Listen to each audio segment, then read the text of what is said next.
గురు ఆశీర్వాదాలు చేసినటువంటి సౌందర్యాన్ని బాల పరివారం తరఫున పారాయణం చేస్తున్నాము. ఎరవేపల్లి శివ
चक्रवर्ती अनाद्य विच्छिन्न श्री शंकराचार्य गुरु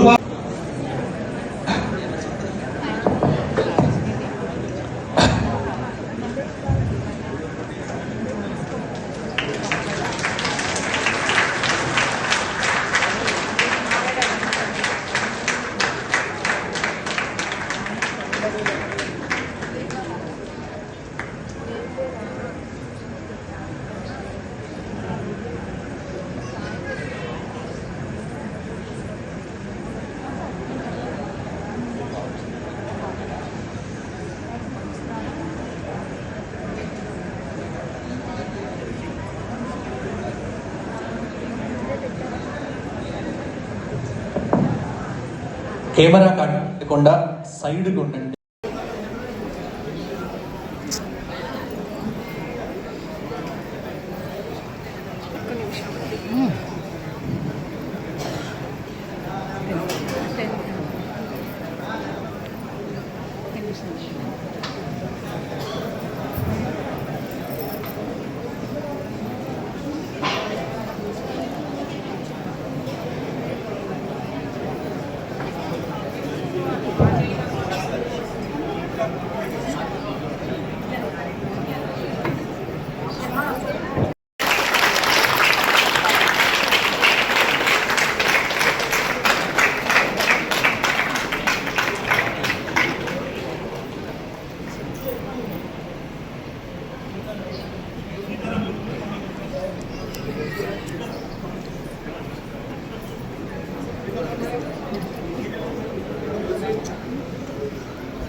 తీస్తున్నావు.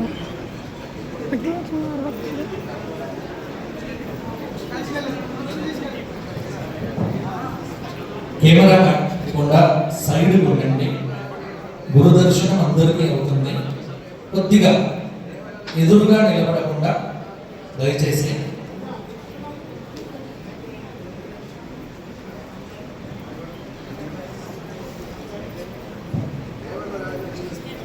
ఈరోజు మన ఖమ్మం వాసుల మహాభాగ్యం విశేషంగా అనుగ్రహించినటువంటి మహాపురుషులు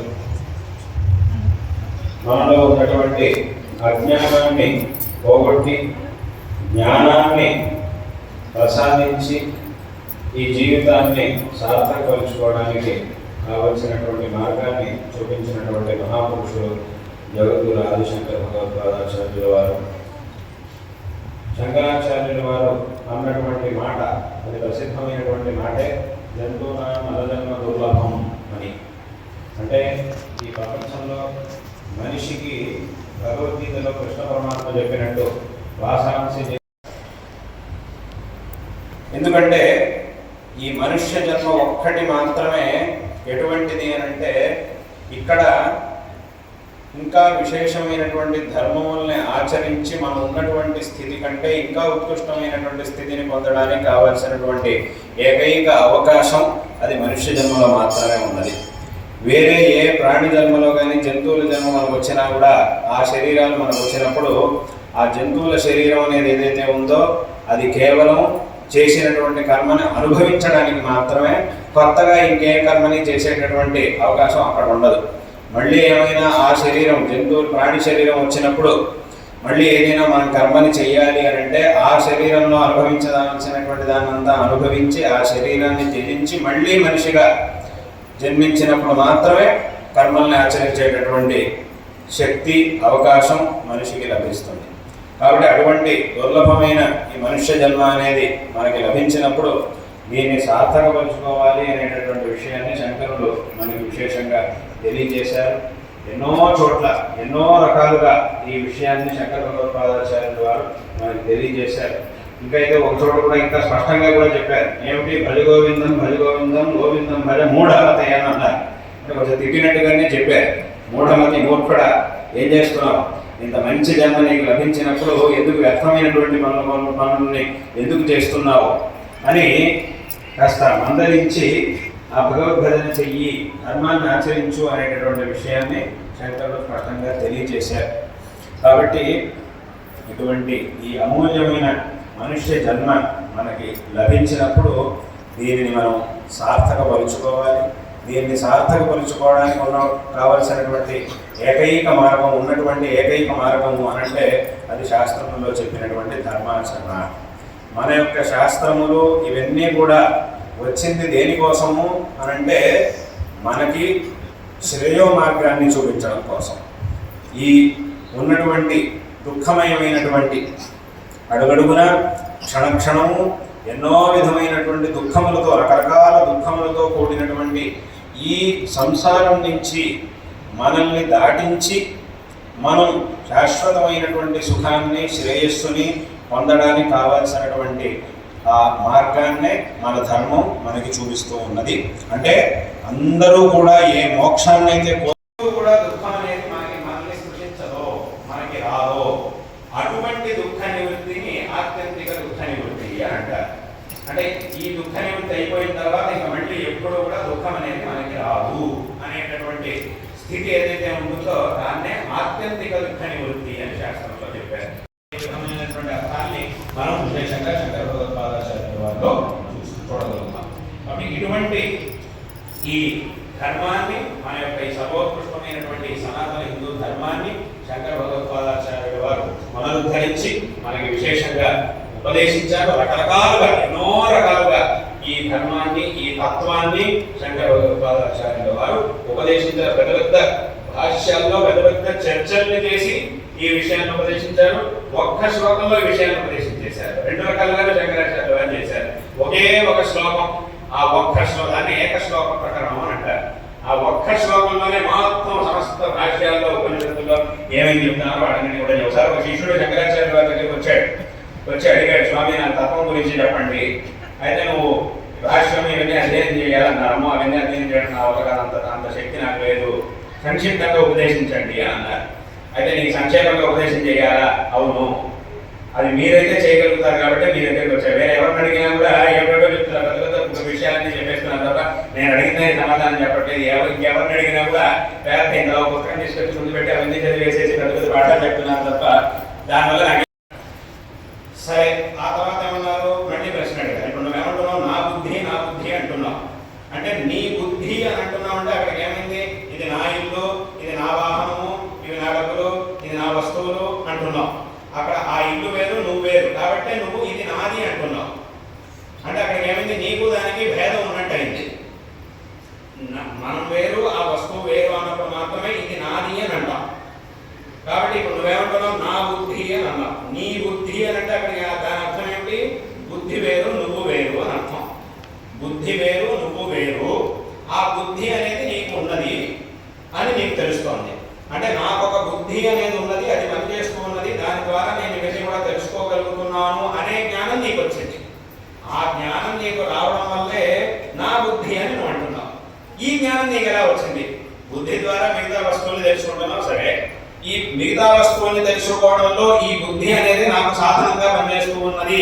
నాకు బుద్ధి, నా దగ్గర బుద్ధి అనేటటువంటి ఒక వస్తువు ఉన్నది, దీని ద్వారా నేను అన్ని విషయాన్ని ఆలోచించగలుగుతున్నాను అనే జ్ఞానం నీకు ఎలా వచ్చింది? ఈ బుద్ధి యొక్క జ్ఞానం నీకు ఎలా వచ్చింది అని అడిగారు.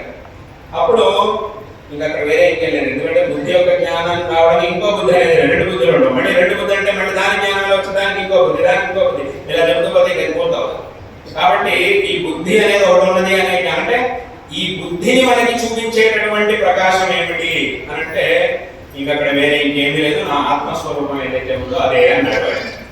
అప్పుడు అన్నారు, అయితే ఆ ఆత్మ అంటే నీ బుద్ధిని కూడా నీకు చూపించేటటువంటి ఆత్మస్వరూపం ఏదైతే ఉందో అదే నిజంగా నువ్వు, అది తప్ప ఇంకో వస్తువు అనేది లేదు, అదే నువ్వు అని చెప్పారు. ఎందుకంటే ఈ ప్రశ్న పరంపర అనేది ఏదైతే ఉందో ఇది ఇక్కడికి ఆగిపోతుంది. అంటే నీకు బుద్ధి ఉంది అనే విషయం నీకు